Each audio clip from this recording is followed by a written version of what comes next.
It's never been this bad for Bitcoin. I'm actually sickened by it today. I didn't even want to do a show, but these are the times when we have to be here and we have to talk, and I have to tell you what I see, and I'm gonna tell you what I'm thinking about the whole thing. I'm still of the opinion that we need to bounce. I'm still of the opinion that Bitcoin has to hold 60,000. We're gonna look at the charts in a second. But I would be very, very, very concerned if there is no bounce here. I still mean it. And it's kind of, the reason why I'm kind of sad is because if you look at the market here, it's not like a 10% dump and whatever, because the market has recovered. There was a big, like, there was on the day in the community, I actually posted and I said that the weekly is going to close below the previous low, which is happening for the first time. This was for 2 weeks there was no close below the previous low, and then there was one close below here, and that immediately as the close happened, there was a 10%, 5, 6, 7% candle, and from the top, from yesterday's last week's high, there was an 8% drawdown on the total market cap. Now the problem with these closes is when they happen, like if you look here, when they happen, when there's a weekly close below there, the following week is just a carnage, but that does mark the bottom, but it's a 34% drawdown. So that would take us down to fucking, I don't even know where, to like 1.5 trillion. So it's kind of devastating, and there's a lot of reasons why this. And now the market has been looking absolutely gorgeous. Bitcoin is still set for its worst quarter since 2018. Lots of reasons why. 99% of the coins are down. In average, and this is the average, drew down 81%. Altcoins, 81% since last year. It's absolutely insane. Now, a couple of reasons. One, Trump, with the tariffs being struck down, he came out and he said, I can actually put on a 10%, and in fact, I can put in a 15% tariff, global tariff rate. So he did that. Markets will react. It's completely new. Second, the stock market is down on the news. Yeah. Second, this is also just to show that some people are sitting on massive amount of cash. So for example, Warren Buffett's company, Berkshire Hathaway, is sitting on almost 400 billion cash, which doesn't really happen usually. Now, he basically, it's enough money to buy 480 companies in the S&P 500. So it's a lot of cash. The second reason why we see this is the massive mobilization happening in the Middle East. Overnight, major airlift surges in the Middle East. So these things have not been seen since Iraq. These kind of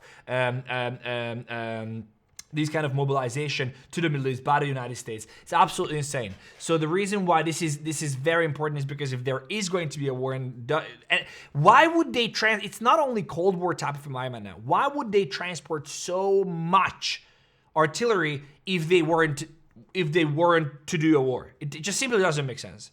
So unfortunately, that is a massive, massive overhang as well. And just to spice things up, we do have NVIDIA earnings this week, which everybody will be looking at. And there is a massive potential that there is a miss here. There is jobless data, PPI inflation data, 11 Fed speakers speaking. But most importantly, as a spice is the NVIDIA earning, which is basically 7-8% of the S&P 500. Absolutely behemoth. So if that's a miss in any way, markets will nuke, including the crypto markets. Now, why it has not been this bad for Bitcoin ever, and why am I a bit heartbroken? I'll be very honest with you, because I've been calling for lower for a long time, and for the first time you look at the lower time frame structure and you look, holy shit, this makes sense. There's a couple of reasons, and again, if you have been following the channel, you know this. You've been here, you've seen every single show, every single day. This is how I navigate the market, I'm telling you. And I've been telling you that everything screams higher. There was 2 weekly closes above the previous weekly low that resulted in an 80% pump, adding $2 trillion. Very strong level down here in March 2025. Very, very strong level. 2 weeks has been protected. The first time there is a dip below. So that's a very, very bad thing. I genuinely hope that the market looked, I didn't hope for nothing. It did look fantastic. Even this doji candle here, looking absolutely bullish. Yet there is a close below. Second, if you look at the lower time frame structure, here, you look down on a 15 and you see this V-shaped recovery after massive massacre. I mean, even just this before the V-shaped recovery, this massacre is 22% down here. From February 2nd down here, it's 22% on the total market cap. We're talking about $500 billion wiped. And then there is a V-shaped recovery down here, which makes me think, holy shit, this is amazing. Like, this looks very good. This has to be a bounce. And there was a bounce. For everybody who says there wasn't, I called along here for there wasn't a bounce. There was a 10% bounce. But that's not what I've been expecting. I've been expecting a retrace to the daily high, which would make a lot of sense. Still today makes a lot of sense unless this low is broken at 60,000 all the way to 270. That's just simply what the TA says, that it has to be a bounce. Yet this mother doesn't want to bounce. It doesn't want to bounce. And then when I saw this retrace to 50 and the higher high, V-shape, guys, these things I'm not just saying, I'm not just calling for a bounce. It's a methodological argument. It's like I look at it and it screams long. These setups work 9 out of 10 times. There is a V-shaped recovery on the hourly chart. And then after the elevator up, there's a freaking staircase coming down. And guess what? From there is an hourly market structure shift. And it doesn't work. It doesn't work. It's like you have to consider, and the reason why it's a bit sad is because I might have to shift trading something else. I mean, if this thing doesn't react to textbook setups like these, there is a massive fundamental problem. And so this is why I keep what I said here, is that if we don't bounce here, if there is no bounce, and there still can be a bounce, okay? So this still, the V-shape is still holding, this could have been just a trap, the bounce can still massively come, we can see a V-shape recovery, I just don't see the macro for it. There is no landscape where it makes sense for Bitcoin to start rallying. There's just, I just don't see how. All I see is the TA, all I see is that we need to have a bounce before hitting 60,000 on Bitcoin or 205 on total, but I just can't justify it. I just can't justify it. Why would that happen now? And this is why I'm saying that I am losing faith. Like if this doesn't work out, I need to really, really genuinely sit down and just be like, well, is this really it? Like, should we just put everything aside for 6 months and not trade Bitcoin at all, come back next year and start trading it? Like it's you can't, you know, as a trader, you have an edge. And if your edge starts diminishing, because of the asset that you're trading, there is a massive fundamental problem. I know the problem is not with the system, because it worked, and it works in every single Forex pair, and it works in everything. So what is it then? Well, it has to be Bitcoin. There is no other explanation. And I'm not being here blaming the market. I'm just drawing a conclusion as to what this is. Or the other thing is that you just simply wait a long time and short every retrace. That's the other option that we've done so far, and I'm gonna go back doing that. If this actually goes below 60,000, there's no other way but then to short every single bounce. But I just hoped that this made a lot of sense. Now, what am I doing now?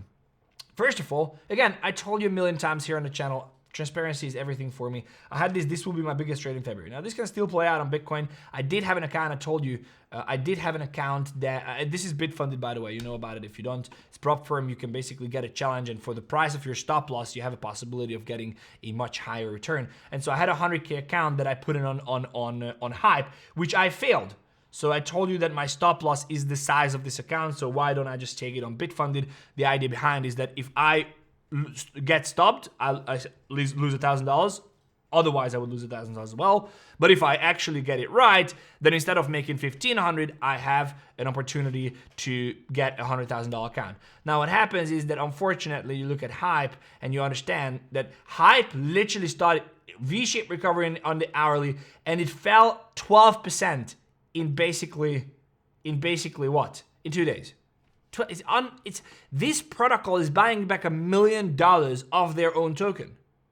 It is the largest, it is competing with Bybit, and it is competing with major tier 1 sexes on volume. The token fell 11-12% in 12 hours. Or what is it, 2 days? How? Anyway, so I have lost the account, but again, very important. I told you a million times, I'm not sad, because this would have been my stop loss anyway. So I'm just gonna get a new account, and when I see the trade, I'm gonna take it. But ultimately, what I'm doing is I do have my Bitcoin trade open, and the reason why I do have my Bitcoin trade open is because, again, I don't want to jump off the train. Would I short this with another account? Possibly yes. I might actually do that to hedge. I might actually short this with another account, and the reason is because I believe we still need to get a bounce here. We do. But the macro situation, NVIDIA earning on Wednesday, so much uncertainty in the Middle East, the tariff war that Trump is bringing on again, everything screams lower. So I can't just rely on TA and be like, you know, we have to go up. But that's still what I believe, guys. I still believe we need to go up, and we need to go up to the 75,000 region. It just can't deviate from there. Does it look much worse? Yes, it does. But is it really that bad? No.